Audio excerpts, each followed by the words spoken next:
This is Caterina Benitez with the law offices of Caterina M. Benitez. My website is www.benitezlawfirm.com. Phone number is area code 559-472-7337. Today we are going to talk about bankruptcy and particularly how taxes are affected when a person files bankruptcy. With tax season coming around, many people ask me whether someone can file bankruptcy if they still owe back taxes or if they haven't paid taxes in a number of years. Generally the answer is no. In order to file bankruptcy, you have to have your tax returns up to date. That means all the taxes have to be filed for the years that you have missed. You cannot receive a bankruptcy discharge or bankruptcy relief under either chapter of bankruptcy without first getting up to date with your tax returns. Another question I'm asked is if a person has not filed their taxes in a few years, what happens, or whether or not a person can still file bankruptcy. And the answer is they have to first file, bring everything up to date, unless they owe back taxes. The back taxes may be an issue which may or may not be dischargeable, which I will discuss.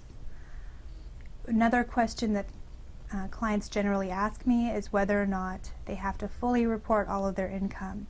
There are some clients who come in to my door who are paid in cash or not paid with a paycheck, and they want to know if they can still file bankruptcy if they are paid under the table. The short answer is yes. However, it is very important that clients keep track of all of their income, as all of your income does have to be fully disclosed. Any failure to report income can be considered fraud and can get you into some trouble if you're in the bankruptcy process.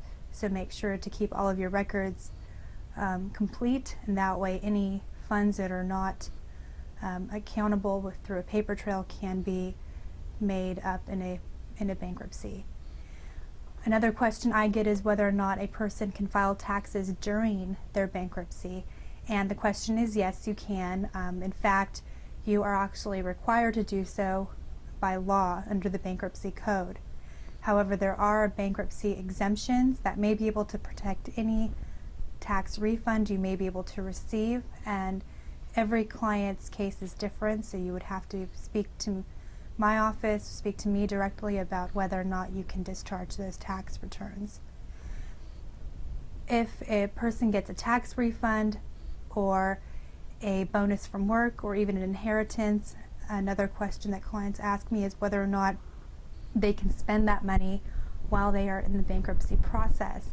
The answer is no. You have to make sure to check with me to see what we can do with the money that you do receive.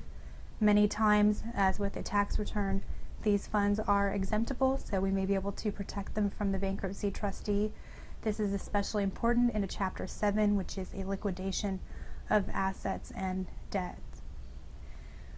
Another question is whether or not a client can discharge their taxes in the bankruptcy process, and the answer is it really depends. The IRS taxes can be discharged or forgiven in a Chapter 7 as long as they meet the following conditions. The first condition is what is known as the 3-year rule. Now, the tax return under the 3-year rule on which the tax debt arises must have been due at least 3 years from the date you file for bankruptcy. The second answer is what is known as a 2-year rule. The tax return has to have been filed at least 2 years prior to filing for bankruptcy. The third is the 240-day rule. The IRS or state tax authority in California, it's called the Franchise Tax Board. It states that it has not formally assessed your liability for taxes within the 240 days before you file bankruptcy. And also, it's very important that clients understand that they cannot have any fraudulent activity or have been reported by the IRS to have fraudulent activity on their taxes, otherwise their taxes and the rest of their debt may not be dischargeable.